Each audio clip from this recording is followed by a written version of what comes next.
Capital Sonoro. Capital Político.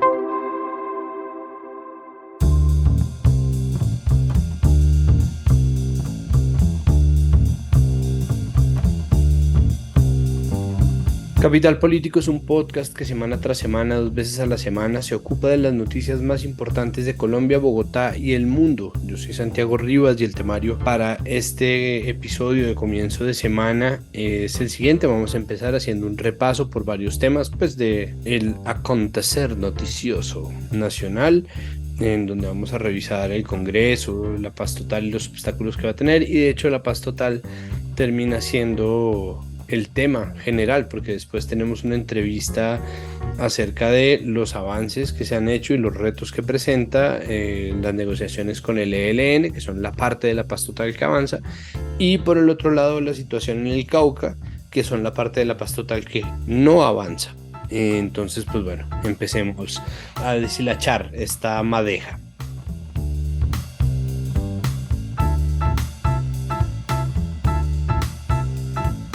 Empezamos con el repaso noticioso y para ello se encuentra con nosotros Claudia Ospina, esta vez en calidad de invitada. Ella es politóloga, generadora de contenidos para redes acerca de actualidad nacional y actualmente anda trabajando en marketing mientras logramos reengancharla en este proyecto que ojalá sea pronto.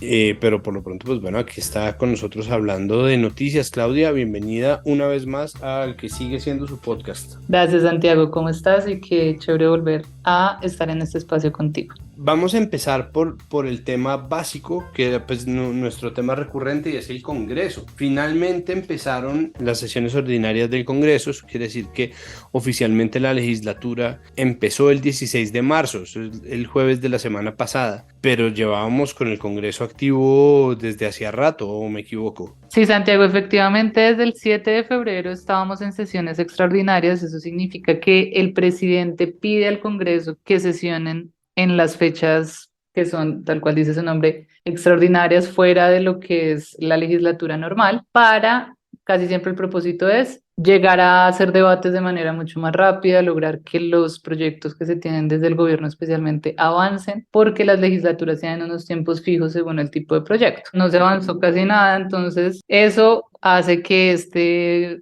mes, sí, del 7 al 15 de marzo, un mes largo, pues no se haya logrado el propósito que el gobierno tenía con estas sesiones extraordinarias, lo cual les muestra un poco de cómo se está cambiando esa gran coalición que teníamos como muy clara el semestre pasado y que ya empieza a desvanecerse por diferencias que obviamente hay con la cantidad de reformas que el gobierno quiere implementar. ¿Qué fue lo que faltó? Es decir, ¿por qué no lograron cohesionar así fuera para un solo proyecto? Yo siento que desvió mucho la atención la reforma a la salud y lo complicado que fue su gestión, porque es una reforma a la salud en la que un poco se impuso muchas cosas y eso generó demasiada incertidumbre, demasiada desinformación, demasiados intereses encontrados, que ha generado que los diferentes partidos tradicionales se hayan centrado más en decir, no, esperen, escúchenos primero y nosotros mismos vamos a hacer nuestras propias reformas a la salud o presentar nuestros proyectos, cosa que pasó con Cambio Radical, con el Centro Democrático y con partidos de la coalición como el Liberal Conservador y el Partido de la U. Entonces, eso gastó demasiada energía y sumado a eso, pues todo lo que ha sido conciliar el Plan Nacional de Desarrollo, que ese normalmente sí se demora más porque son todas las regiones y todos los congresistas, especialmente los de la Cámara de Representantes, pues buscando que el Plan Nacional de Desarrollo cumpla con las necesidades que sus departamentos tienen. Y pues ahí ya cuando empiezan a ver que no iban a tener los números para avanzar, pues es que dicen, está bien, vamos a escucharlos. Y eso sí hizo que se tardaran todas esas semanas en conciliaciones que desviaron la atención completamente. Roy además armó su propio partido. Exacto, entonces ya de aquí en adelante como ciudadanos tenemos que ser muy con ojo crítico de cada cosa que escuchamos, porque ya muchos pueden estar lavándonos los oídos para ganarse nuestro apoyo, y entre más desazón vean de una u otra reforma, pues más oposición le van a hacer al gobierno porque saben que es lo que la gente simplemente no quiere apoyar o siente que les está haciendo daño. ¿Cómo entender el papel de Roy Barreras? Porque Roy es una de las razones por las cuales Petro está en la presidencia, ¿no? Es un tipo que se jalonó un sector político que de otra manera no habría apoyado jamás el proyecto petrista o a la izquierda en general, pero que con la bandera un poco del proyecto de paz, que es además la bandera sobre la cual monta el partido de él, termina de verdad movilizando una cantidad de gente inusitada, pero ahora está enfrascado en una discusión eterna también con Petro y con el gobierno. Entonces, ¿cómo se lee eso? Es decir, ¿cómo leer eso? ¿Simplemente es por un asunto de interés político? ¿Es su única motivación es mover su partido? Pues también tenemos que recordar que él es el camaleón de la política. Él ha cambiado por todo, o sea, ha estado en todos los bandos posibles. Yo recuerdo mucho que O yo sea, él sí es un agente de cambio de sí, partido. yo, yo era practicante en un medio en el 2013 y mi columna que escribí para ese medio fue sobre cómo Ruy Barreras cambiaba de partido cada rato, imagínense, eso era 2013. De ahí para acá han pasado muchas cosas. Y tampoco podemos olvidar pues que él es presidente del Congreso en este momento, un cargo que obviamente tiene mucho poder y mucha relevancia, pero pues que se va a acabar en 6 meses. Y ahí es donde ya él pasa a ser un congresista más con menos relevancia y poder y sabe que es una figura muy atractiva. Él, de hecho, ya mucha gente lo ve como presidenciable, es una persona que gusta o no tiene un carácter, dice las cosas como son. Y es muy hábil en la política. Puede que él en este momento esté diciendo, listo, yo con mi partido lo que empiezo es a sembrar mi camino para que yo en 3 años sea la mejor opción para todos. Pues hay un poco lo que mató a Vargas Lleras es el apoyo del gobierno Santos, ¿no? Que en un apoyo, pues era el apoyo de un gobierno más bien impopular, que incluso en su momento de mayor victoria, es decir, el momento en que logró zanjar un conflicto de más de 50 años con las FARC, el momento en que se ganó el presidente un Nobel de la Paz, estaba por el 28-30% de aprobación. Entonces, pues hay que ver es qué tanta oposición le toca hacer a Roy si quiere desmarcarse de las cosas impopulares del gobierno Petro. La cosa es que pues hay un punto en que habrá que recordarle, me imagino yo, desde las toldas del pacto, que a él también lo eligieron con las banderas del pacto, ¿no? O sea, pues yo no soy de partidario llamar al orden a nadie, pero al mismo tiempo, si yo fuera el líder del pacto histórico, si yo fuera el presidente del gobierno que sacó la lista al Congreso que eligió a Roy Barreras congresista, pucha, pues tendría yo todos los reparos a la hora de transar esta discusión que muchas veces le hace más daño que bien al país, por mucho que sea un reflejo de una democracia al menos deliberativa o deliberante, ¿no? No, de que yo tampoco me imagino, usted ha visto siempre esos debates a la presidencia que empiezan a sacarse de los trapitos al sol de lo que hicieron en el pasado. Con Roy Sí. Barreras hay enciclopedias, o sea, como, bueno, ¿qué hiciste en el gobierno de Uribe? ¿Qué Sí. hiciste en el Sé, gobierno de sé lo que Santos? hiciste en la legislatura pasada.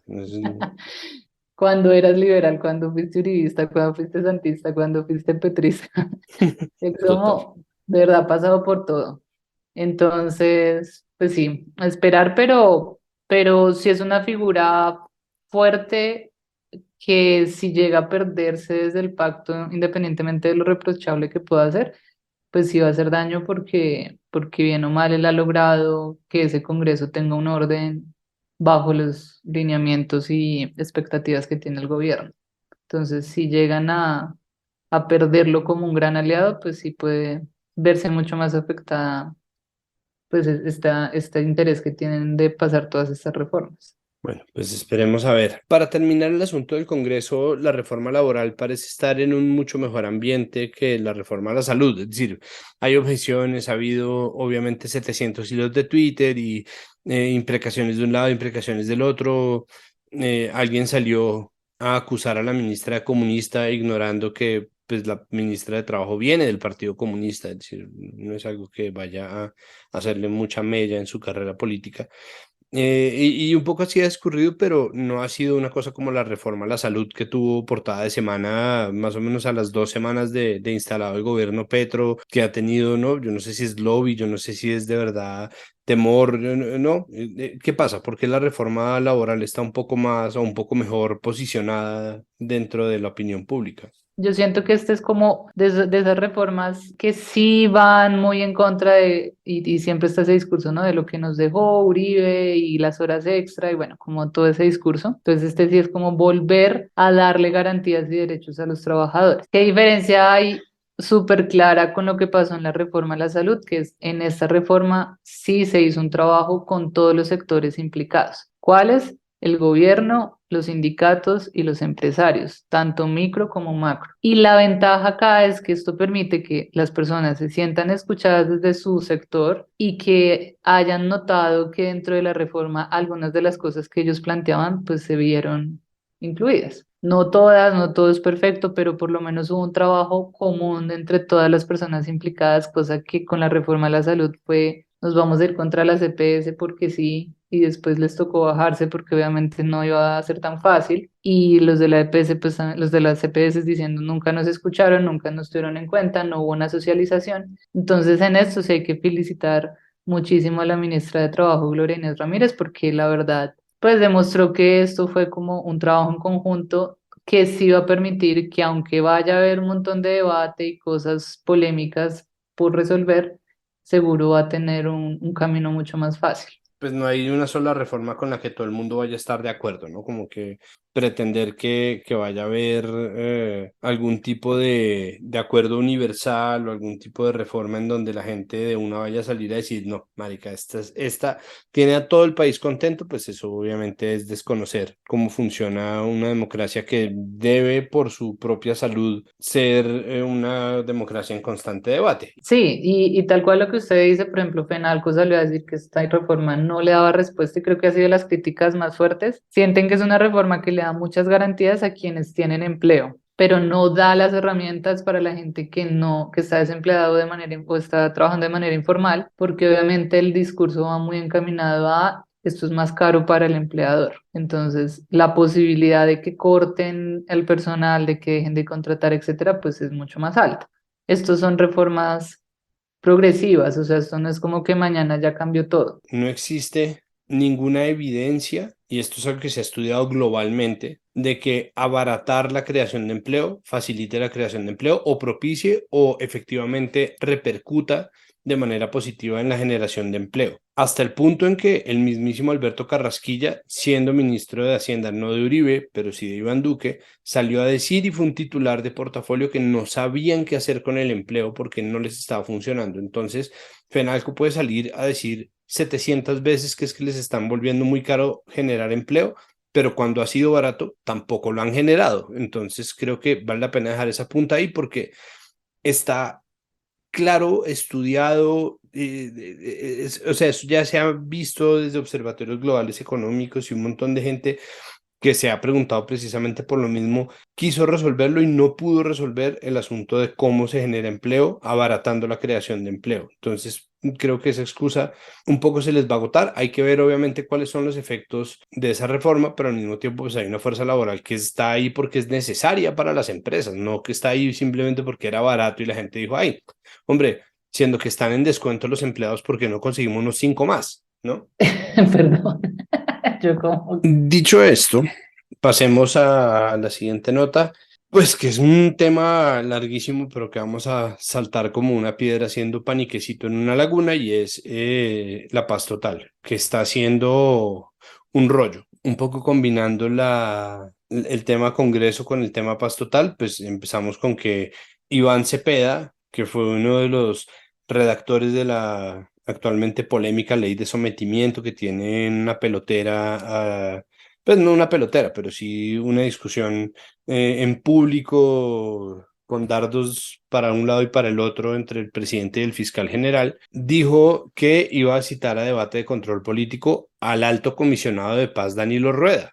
¿Qué pasó ahí? Él anunció el 20 de marzo que iba a citar a control político al comisionado de paz Danilo Rueda porque quiere saber exactamente cómo va la implementación del acuerdo final de paz que se suscribió en el 2016 con las FARC y seguramente también para saber el estado actual de lo que llama este gobierno la paz total. Y es entendible porque además una de las grandes banderas que tuvo la campaña de Gustavo Petro pues era ser los garantes de que ese acuerdo de paz se iba a implementar como tal vez no se implementó en muchos, tal vez no, que no se implementó en muchos aspectos con el presidente Iván Sí, Duque. exacto. Y estamos viendo que tal vez eso no lo está notando la ciudadanía y pues quiere, yo creo que en un acto de, antes de que se nos venga esto encima, pedir explicaciones de qué es lo que está pasando. Y porque estamos teniendo muchos problemas en el país de orden público, con disidencias de las FARC, con muchos actores del ELN y pues lo del Clan del Golfo, que está generando también que la gente sienta que estamos nuevamente en una guerra total. Eso nos lleva pues ahora a lo que está pasando con los escollos de la paz total. Pasa que el Clan del Golfo estuvo asusando un paro minero, o al menos eso parecía, o al menos eso fue las declaraciones oficiales. Nosotros tuvimos aquí en Capital Político uno de los voceros de ese paro, pues hablándonos y dándonos su versión, pero pues tuvieron que sentarse, pues a ver la cosa ya cómo iba, hicieron un consejo de seguridad en Caucasia, Antioquia. ¿Qué pasó? ¿Qué está pasando entre Petro y el Clan del Golfo? Bueno, este fin de semana el presidente anunció que se ponía fin al cese al fuego que había pactado con el Clan del Golfo, por lo que usted dice, porque prácticamente no han cumplido con él. Hay muchos atentados, de hecho hubo uno, el gobernador Aníbal Gaviria, el gobernador de Antioquia, pues anunció que hubo unos como 4 vehículos de carga y 2 buses de transporte públicos atacados en una en la troncal de Occidente y que los autores eran el Clan del Golfo. Pues esto generó que ya dijeran, bueno, no más, nos están como tomando el pelo, por así decirlo, y se acaba o se pone fin al cese al fuego con el Clan del Golfo. Esto también generó que el fin de semana se hiciera un consejo de seguridad en el municipio de Caucasia, Antioquia, donde el presidente estuvo presente, pues donde anunció este cese bilateral al fuego. Y pues bueno, en este encuentro estuvo el ministro Iván Velázquez, que es el ministro de Defensa, el ministro del Interior Alfonso Prada,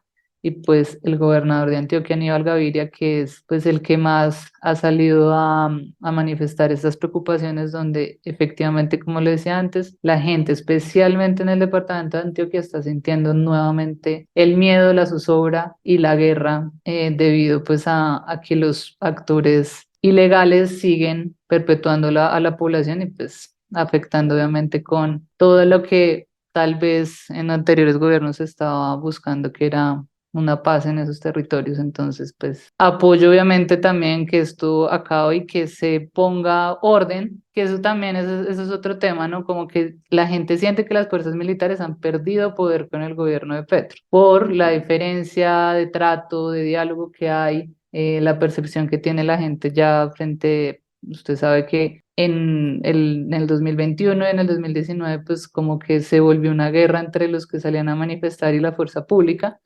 Entonces, mucha gente relaciona ese discurso con personas que siguen al gobierno de Gustavo Petro y muchos sienten que eso como que ha generado también que se le haya perdido el respeto a las fuerzas militares y que no estén actuando, que simplemente no llegan a las zonas donde se necesitan, no hay suficientes militares protegiendo a la población. Y pues eso uno desde el interior, desde la capital, puede como verlo muy lejano, pero las zonas afectadas sí lo están viviendo de manera muy fuerte, como también pasó en el Caguán, donde hubo un momento también de tensión y pues son cosas que se le están saliendo de las manos al gobierno y que pues tiene que poner efectivamente orden, porque si no, de verdad va a ser de los grandes problemas, porque bien o mal hemos estado progresivamente acostumbrándonos a estar en menos guerra, ¿no? Porque nunca hemos estado en paz, pero estamos volviendo a ver esos camiones quemados y un montón de gente afectada. ¿Qué tantas chances hay de tener un escenario en el que el gobierno Petro diga, en que salgan a decir como Alexander Vega es el registrador del gobierno Duque, lo mismo Margarita Cabello, y están exagerando un escenario en donde no hay tanta violencia? Si finalmente el Clan del Golfo estaba plenamente activo en el gobierno, es decir, ¿cómo hacen para volver a voltear la retórica, si existe campo para eso o si definitivamente le va a tocar al gobierno Petro ponerse mucho más las pilas, a ser más guerrerista o adoptar retóricas más guerreristas? No, y porque el punto que usted toca es bueno referente al tema de memoria, porque la gente, claro, se le olvida que con Iván Duque hubo un paro terrible, perpetuado por el Clan del Golfo, donde la gente duró un montón de tiempo esperando que el gobierno llegara. Y el gobierno de Iván Duque se demoró un montón en hacer presencia, pero eso se nos olvida porque ahora pues el tema es Petro no está cumpliendo. Y siempre va a haber ese camino de decir, es que ellos hacen parte de lo tradicional, de lo que estamos atacando, de la oposición al final, pero es un tema muy delicado porque uno también ahí como gobierno pues podría un poco minimizar lo fuertes, o sea, las consecuencias de verdad que sí tienen el territorio y que a la población civil está afectando, porque es como decir, un poco no nos importa que a ti te esté sucediendo eso porque esto es político y siempre va a ser político, pero sí hay que ser muy cuidadosos en, obviamente acá se muestra es como el rumor, ¿no? O sea, ellos ponen ahí la semilla a ver qué tanto crece, como si esto sigue así nos va a tocar aplazar las elecciones, no necesariamente se van a aplazar, pero es como también poniendo a prueba a ver qué sucede y por eso es importante que el gobierno digan a tiempo, no, nosotros sí estamos actuando y no que se queden como de brazos cruzados porque pues al final a quien van a culpar es al gobierno nacional. ¿Qué es lo que salió a decir Roy Barreras sobre esta escalada de violencia? Él salió principalmente también por Twitter, no a criticar de verdad de frente tanto al ELN como a las disidencias de las FARC por todos los actos violentos que se han dado en los últimos meses. Y esto pues obviamente también mostrando cómo a pesar de que el gobierno ha tenido todos los intereses por llegar a negociaciones con el ELN no ha aceptado un cese al fuego y no está poniendo como de verdad ningún interés en lograr la paz, como buscando que es la paz total, y en ese trino también le pide al presidente Gustavo Petro que haga acuerdo real y sólido con el Clan del Golfo para buscar ese camino de paz y seguridad, que en este momento pues tampoco se está dando. Entonces él también fue uno de los que se manifestó, pero especialmente contra el ELN y las disidencias de las FARC.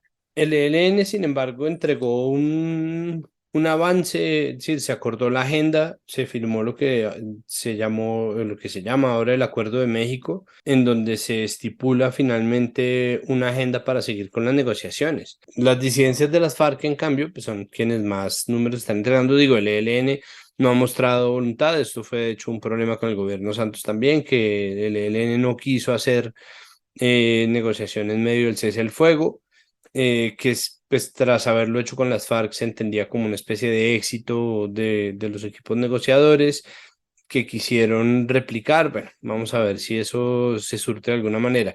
Las disidencias de las FARC siguen en cambio entregando unos números pues que son preocupantes en términos de victimización a la gente, asesinatos, y son como el escollo más grande junto con el Clan del Golfo. Por último, Claudia, ¿qué es lo que pasa con el escudo? ¿Por qué está de tendencia el escudo y la gente está con el cuento de libertad y orden? Bueno, esto fue tendencia en Twitter porque muchos gobernantes de diferentes departamentos del país pues hicieron un llamado literal a la libertad y orden por lo que están viviendo en sus territorios. Entonces se volvió pues la tendencia además porque este lema, sí, eso es un lema, no sé, siempre ha sido bastante pues ha generado muchas maneras de burlarse, entre comillas, también, porque pues qué libertad hemos tenido en esta vez y qué orden, pero pues este siempre ha sido como la frase que identifica en el escudo, que también pues es de los lemas más fuertes frente al respeto al ejército. Entonces fue en principio una manera de los gobernantes de decir, oigan, estamos necesitando literal libertad y orden en nuestro territorio y hacemos el llamado al gobierno nacional a que esto se dé. ¿Quién se inventó esa tendencia? ¿Esto, quién fue la primera persona que lo puso? ¿Esto de dónde viene?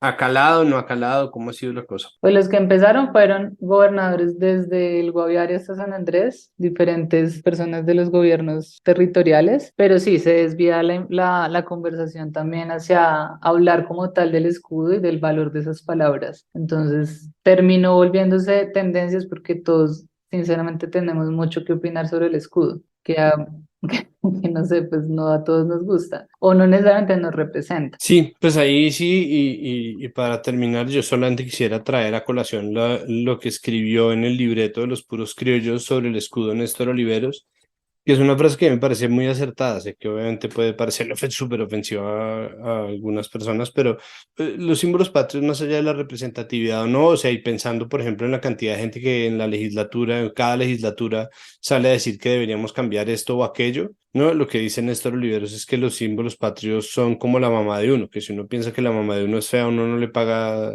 cirugía plástica, sino que quiere uno a la mamá tal como es. Y eso es algo con lo que uno tiene que aprender a vivir. Yo sí soy de la idea de que sí, a mí tampoco me representa, pues yo nunca me he identificado ni siquiera con la idea en abstracto de país, pero al mismo tiempo, ya estando acá, me parece que es gastar balas en pispirispis, ¿no? Gastar cartuchos en pispirispis, estar tratando de cambiar el escudo una y otra vez, cuando finalmente el que quede tampoco va a dejar contenta a la gente. Sí, ¿no? Y que imagínese si usted como congresista presenta un proyecto para cambiar el escudo, pues le van a decir que qué ridículo es, Pues porque no se porque, centra en lo más importante, lo cual exacto, es cierto. lo cual es cierto, exacto. Entonces sí, pues se queda como muchas cosas en este país en discusiones de Twitter. Pues bueno, eso sí, evitémoslas y sigamos en cambio teniendo conversaciones de podcast, que tampoco son Exacto. pues así la cosa más popular, pero al menos se puede elaborar. Claudia, muchísimas gracias por aceptar nuestra invitación. Espero que pronto ya sea otra vez un hábito incentivado por la contratación, lo que la tenga aquí con nosotros. Gracias, Santiago.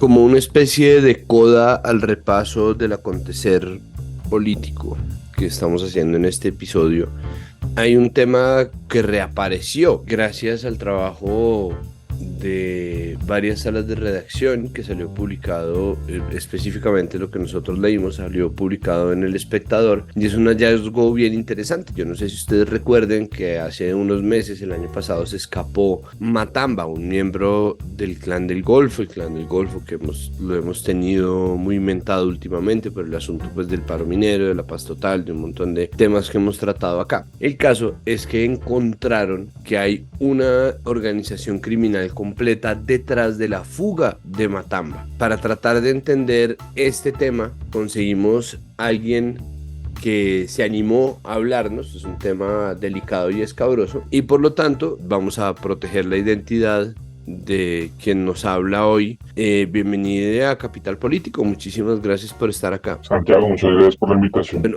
cuénteme por favor en qué consiste este hallazgo de una estructura criminal. Hay dos figuras nuevas dentro de todo el cuento, alguien que es alias el Caballista y otra persona que es alias J la Firma. ¿Qué pasa ahí? Santiago, el miércoles hubo una captura para ti de la Fiscalía y la policía en el que cogieron a dos personas, uno es, como mencionabas, el caballista y a otro es al capitán Luis Duque de la policía. Estas dos personas son dos fichas de toda una estructura de origen paramilitar que hacen parte de una estructura del Clan del Golfo aquí en Bogotá que viene operando hace ya un tiempo, 2, 3 años ya, con una presencia muy fuerte, pero que soporta su poder en viejos bastiones del paramilitarismo acá en Bogotá. Entonces, esta semana, estas dos personas que fueron capturadas, el caballista y el capitán activo de la policía, Luis Duque, pues digamos, se encontró que hicieron parte, fueron los quienes coordinaron la fuga del capo Matamba, la recordada fuga de la Picota en marzo de 2022. Este es apenas un episodio de varios crímenes que había cometido o que viene cometiendo esa estructura aliada al Clan del Golfo, en el que hay asesinatos de viejos capos en la capital del país, extorsiones, cobro por envíos de cocaína, bueno, un montón de cosas que digamos, hasta ahora se van a empezar a conocer a raíz de, digamos, de que una persona de esa organización criminal va a empezar a hablar. Una persona que cumplía unas labores también de llevar y traer cocaína a diferentes puntos del país y que hoy, viéndose, digamos, acorralado por las autoridades, van a empezar a tener que hablar sobre quiénes hacían parte de esa organización criminal, de la que se presume hacen parte, digamos que esto viene siendo lo grave, miembros de la fuerza pública y otros miembros, otros funcionarios públicos. Entonces eso es lo importante. Digamos. Además de lo de que Matamba era un capo importante que estaba en la picota, ese plan de fuga se realiza todo porque, pues digamos, Matamba, como han señalado varios expedientes judiciales, tenía vínculos en Nariño, donde él operaba también con miembros del ejército puntualmente, que hasta ahora han sido mencionados, pero pues solo uno está siendo procesado penalmente, que es el coronel retirado González del Río, pero hay un par de generales que todavía no se ha hecho nada sobre su presunto nexo con el clan del Golfo. Esta es una operación que cuánto tiempo puede tomar, sobre todo lo que concierne a depurar la influencia al interior de la fuerza pública que puedan tener estas fuerzas ilegales. Nosotros publicamos esa nota el miércoles, pero o sea, la publicamos porque teníamos una reportería de hace por lo menos unos 2 meses que sabíamos que se venía hablando de esto, pero según lo que nos dicen las fuentes es que a esta gente se le viene haciendo seguimiento por lo menos hace un año, 2 años, en medio de lo que venía contando ahorita. Una vendetta a plena luz del día en Bogotá ante la mirada de las autoridades, de la policía, de los organismos de inteligencia, entre viejos capos que se están peleando las rutas del narcotráfico. Entonces, sí, imagínate, nosotros venimos escuchando al caballista hace por lo menos unos 6, 7 meses y el pájaro hace por lo menos un año y medio o menos, no sé si se recuerdan la famosa masacre que hubo en agosto de 2022 en la autopista norte, donde precisamente matan a un ex miembro de la policía que hacía parte, Juan Carlos Useche, que hacía parte de la organización de J. La Firma y Pájaro, y sus dos escoltas y su pareja. Entonces, básicamente eso, entre un año y medio, incluso lo que nos han dicho gente cercana a esa organización, que pues como conocemos en el periodismo son viudas del poder, esta célula de origen paramilitar viene operando, no sé si recuerdan, desde aproximadamente 2018-2019, cuando en la gobernación de Cundinamarca asesinan a una persona a plena luz del día, 12 del día, pensando que era el ex jefe paramilitar, alias el Águila, que también tenía toda una influencia en Bogotá, Magdalena Medio, digamos, en Cundinamarca en general. Entonces es una investigación que lleva varios años y que, digamos, hubiera sido muy difícil coger a estas últimas dos personas si no se hubiera capturado al conocido en los últimos días como el narcochofer, que era la persona que se encargaba de hacer varios movimientos de narcotráfico en la ciudad del país para esa estructura de origen paramilitar y vuelvo a decir, al servicio del clan del Golfo. Por último, ¿qué pasa con Matamba? ¿Por qué termina todo desatándose por un plan para liberar a este capo? ¿Qué importancia estratégica tiene? ¿Qué importancia tiene en términos de influencia? Pues lo digo porque se ha visto que el clan del Golfo tiene una estructura de cabeza, ¿no? A cabeza cortada, cabeza puesta, ¿no? Como que cae un capo y ponen a otro, y ponen a otro, y ponen a otro, como que Otoniel un poco se fue sonriente, habiendo negociado eh, presuntamente todo su paso a la justicia, y entra otro, y entra otro, y entra otro, lo cual ha hecho muy difícil declarar cualquier tipo de triunfo militar sobre el clan del Golfo. Entonces, ¿qué pasa con Matamba? En últimas, hubo mucha suspicacia de cómo terminó Matamba, para quienes no sepan. Matamba, después de fugarse en marzo de 2022, termina muerto en un operativo de la fuerza pública y justo en el Magdalena Medio, donde digamos es un común denominador de esta estructura, tiene un gran poder en esa zona, lo que te decía, Pájaro durante el tiempo que hizo parte de la SAUCE, pues volviendo, Matamba muere en ese operativo y Matamba se queda, o sea, muere con todos los secretos de que miembros de la fuerza pública hacían parte del narcotráfico, eran aliados del clan del Golfo. Lo que nosotros hemos podido saber también, hemos tenido acceso a documentos como de inteligencia, es que del Comando General, es que actualmente en el clan del clan del Golfo, en esa zona de Nariño donde funcionaba Matamba, esa red quedó muy, casi que sí, desmantelada. Y pero que el propósito ahora del clan del Golfo, de hace unos 2 años, es llegar aquí a Bogotá, que es un lugar donde, digamos, es clave para el lado de activos, clave también para el paso de una cadena de narcotráfico de insumos, y que pues se vio claramente cuando encontraron ese narcolaboratorio, narcofinca más bien, de la que hacía, digamos, en Huasca, Cundinamarca, de la que era dueño el ex embajador San Clemente. Lo que dicen los testigos de ese proceso, que el dueño de ese laboratorio de cocaína es un hombre conocido como alias Patricia, otro viejo capo del narcotráfico, que se alió con Otoniel, que estaba armando todo una red sicarial para acabar con los viejos capos del narcotráfico en Bogotá. Hemos tenido noticias en los últimos 4 o 5 meses sobre ese plan, de que a plena luz del día se matan personas que tenían en el pasado vínculo con el Loco Barrera, con otro señor llamado el Boyaco Sinaloa, Juan Don Lucho, que también terminó muerto en Palo Sexto. Entonces es básicamente eso. Perfecto, pues bueno, nosotros vamos a seguirle la pista un poco más a esta noticia. Le agradezco muchísimo por aceptar hablar con nosotros y pues nada, ahí sigue avanzando a ver si la justicia puede tener o presentar algún tipo de victoria en contra de estas estructuras que van obviamente corroyendo pues la integridad de lo que necesitamos sea una fuerza pública dispuesta a acabar con estas estructuras y no reforzarlas. Muchísimas gracias. A ustedes por la invitación.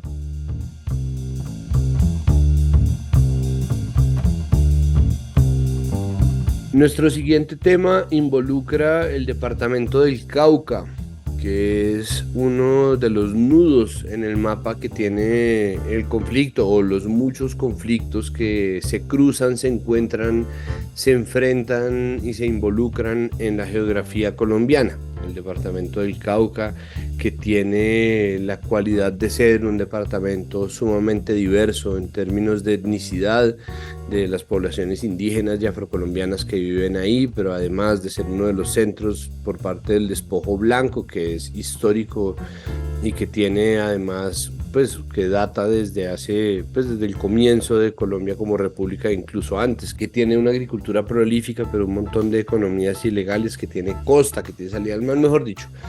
El Cauca es uno de los puntos más complicados en términos de la violentología colombiana.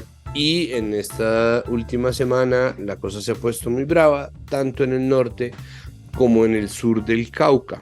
Para tratar de entender qué es lo que ocurre, los retos que esto supone, qué salidas pueden proponerse y pues en qué punto de toda la historia estamos, se encuentra con nosotros Juan Manuel Torres. Él es coordinador de la Oficina Pacífico de la Fundación Paz y Reconciliación Pares Colombia. Juan Manuel, bienvenido a Capital Político. Muchísimas gracias por estar acá. Gracias, Santiago, por la invitación a Capital Político. Yo soy caucano del sur y bueno, seguimos haciendo monitoreo desde aquí desde la Oficina de Pares Pacífico, preocupados también por los últimos acontecimientos. Bueno, cuénteme, por favor, qué es lo que está pasando, porque mucho de lo que está ocurriendo en parte se debe, lastimosamente, al cese al fuego decretado entre el gobierno y muchos de los grupos, bandas criminales, disidencias de las FARC. Entonces, ¿qué es lo que está ocurriendo en este momento?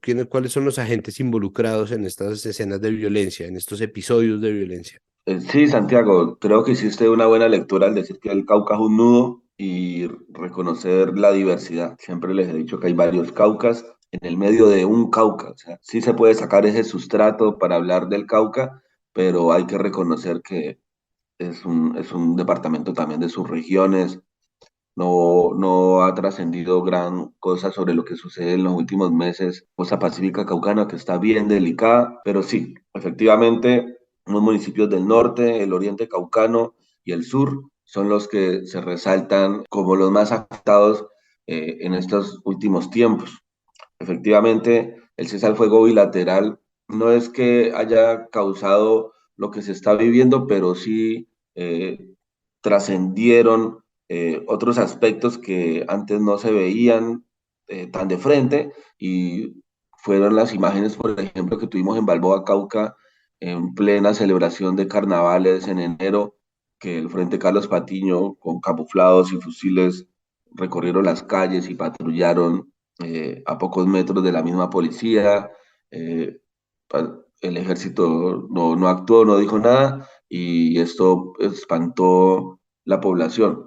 Entonces sí ha sido un factor que ha causado otras afectaciones, que ha propiciado unos comportamientos de parte de los grupos armados que han afectado la libre movilidad y la cotidianidad de las familias. Incluso ahora que el sur del Cauca está pues incomunicado, aunque ya se abrió una vía provisional desde el Nariño para el resto del país. Una de las vías alternas que la gobernación no se cansa de promocionar para poder pasar hacia la capital. Es una vía en la que te tienes que enfrentar fácilmente a dos retenes también del Frente Carlos Patiño, en el que muchas personas que pasaron por ahí vivieron situaciones bien delicadas y que incluso ya han habido asesinatos y no se hace nada para frenar esta situación.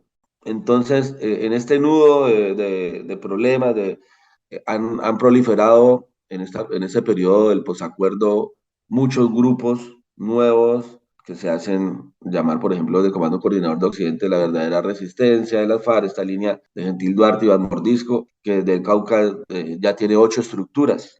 Unas actúan en el norte, en la parte, por ejemplo, la Goberto Ramos, en la parte indígena del norte, la Jaime Martínez, en todo un corredor que va desde estos municipios afro como Suárez, Buenos Aires, Tajamundí, y sale al Pacífico. Está la compañía Dan Izquierdo que trabaja, que actúa sobre el centro del valle, en el páramo de Las Hermosas, todos esos municipios de Tuluá, Buga, Sevilla. Sale Ismael Ruiz hacia los lados del Huila, la Franco Benavides en la costa nariñense, Frente 30, el Frente Carlos Patiño, que es el que más ha crecido en los últimos 2 años en el sur del Cauca. En fin, son múltiples estructuras y cada una ha librado su batalla en esos territorios.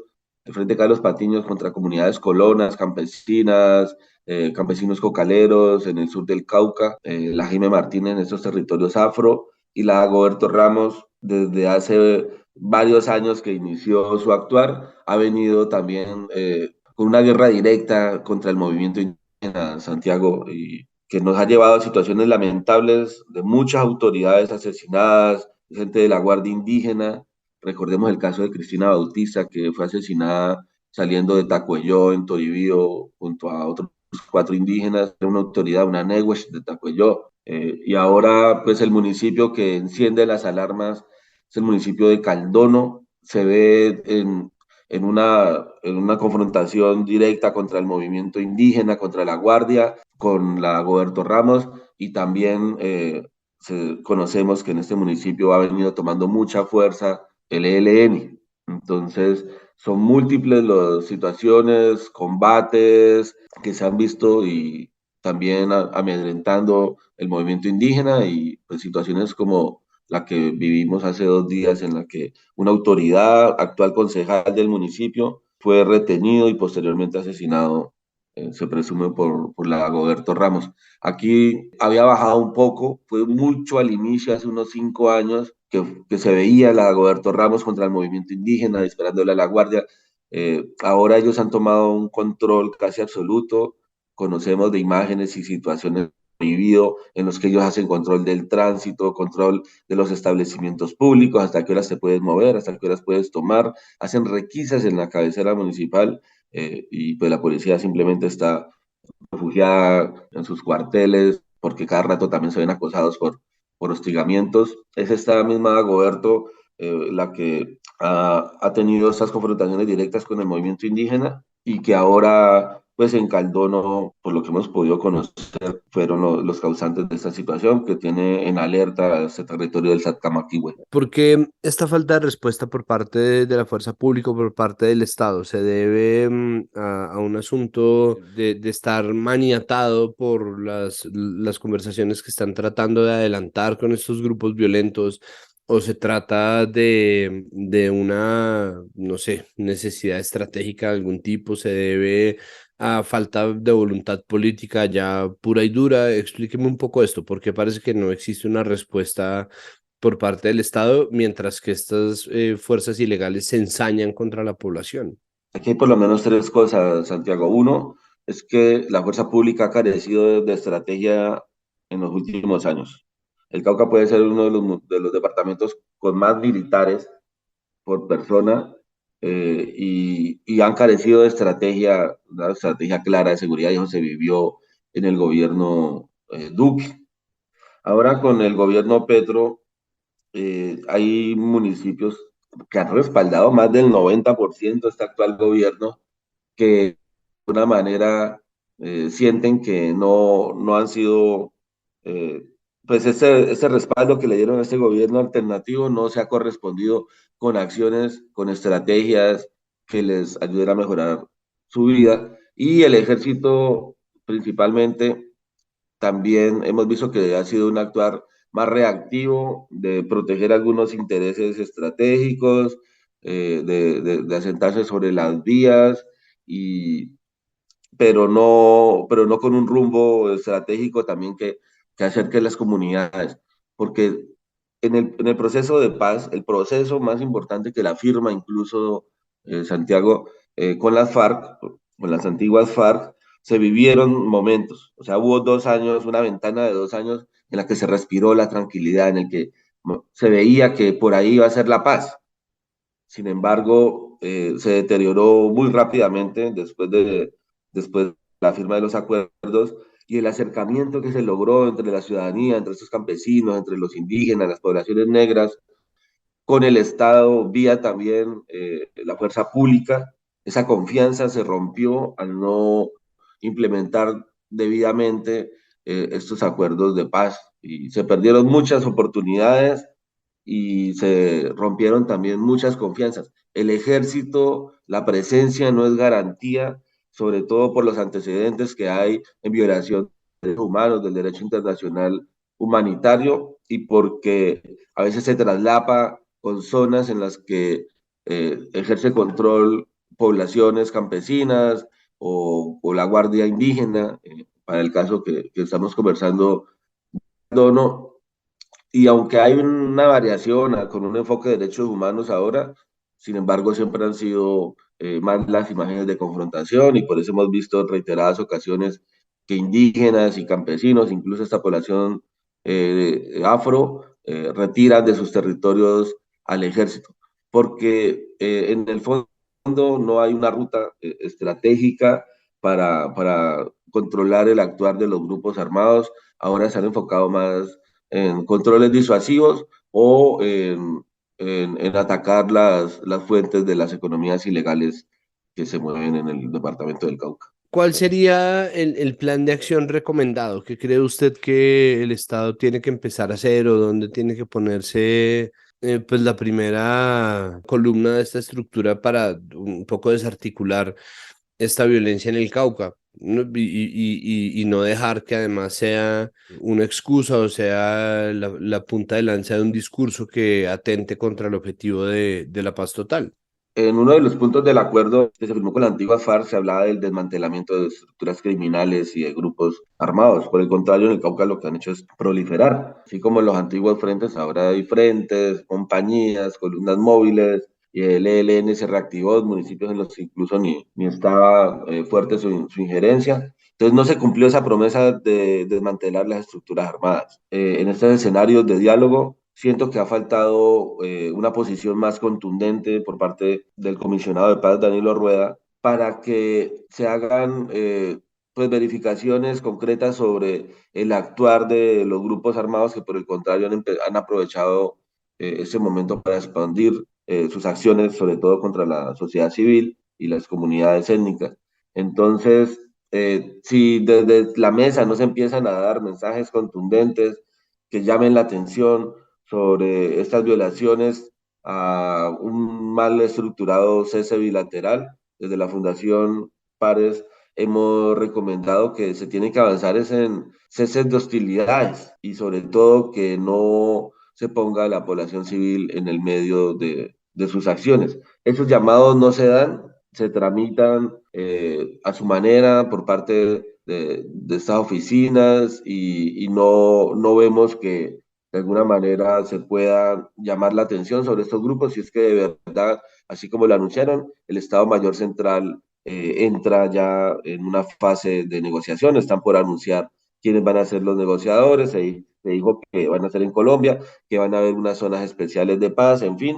Esos resultados no se están viviendo ahora, y eso hay que entenderlo también por las mismas maneras que enfrentan la negociación. Cuando se negoció en la época de Santos, las negociaciones terminaron siendo un bálsamo. Ahora, cuando se negocia en la época Petro, las negociaciones, por el contrario, llenan de incertidumbre estos territorios y parece que se ampliará el actuar de los grupos armados. Entonces yo creo que ahí sí hay una falla y que se tienen que tomar correctivos pronto para que no sigan escalando esas confrontaciones y estas afectaciones directas que se están haciendo.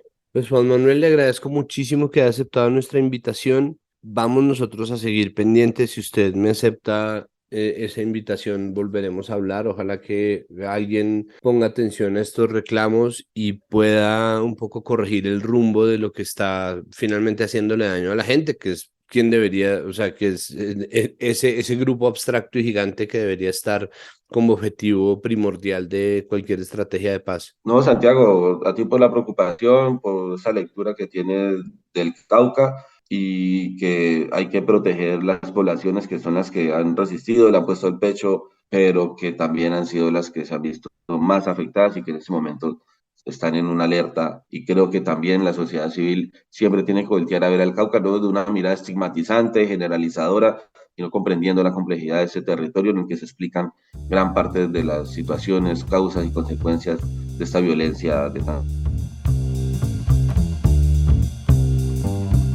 Y hasta aquí este episodio de Capital Político. Recuerden que todo lo que pasa en Capital Sonoro ocurre gracias al trabajo arduo de nuestro periodista investigador Juan Pablo Conto, de nuestro editor Sean León Bernardo González y del trabajo de nuestra productora general María Alejandra Cuestas. Recuerden que esto es comunicación pública, es decir, no necesitamos ningún tipo de financiación. Si ustedes quisieran financiar proyectos independientes, pues los invitamos a que por favor busquen uno que se acomode a sus gustos y lo hagan. Y a nosotros, en cambio, por favor, recomiéndennos y coméntenos. Y si pueden, y si la plataforma en la cual escuchan Capital Político tiene la posibilidad de calificarnos, pues califíquennos. Si creen que les ha servido este episodio y que han encontrado herramientas para ponerse al día con la realidad nacional e internacional, pues entonces ayúdenos a que crezca la conversación y la comunidad alrededor de Capital Político y de todos los contenidos de Capital Sonoro. Nos oímos la próxima semana. Capital Sonoro.